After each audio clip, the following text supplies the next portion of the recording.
Luoy ang agawon niya o ang breeder.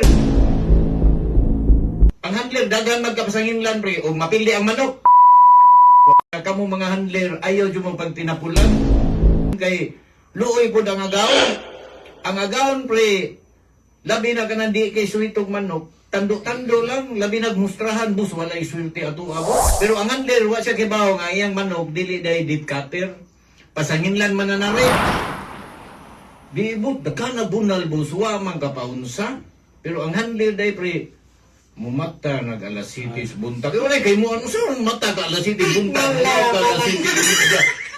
Unya na ba? Luoy ang agawon niya o ang breeder. Ang handler, dagan magkapasanginlan pre, o mapili ang manok. Pati klaro breeding nga po na ito nakuha. Siguro luoy ba? Luoy, dagan kapasanginlan. Yan may ingon saan nga.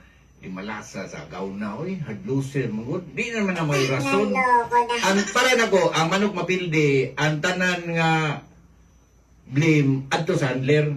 Kay unya mo studio dong handler nganong napildi iyang manok. Di sa gawas nga napildi iyang manok. Mo studio sa dang handler nganong nakadaog iyang manok. Kay og may performance kato iyang buhaton.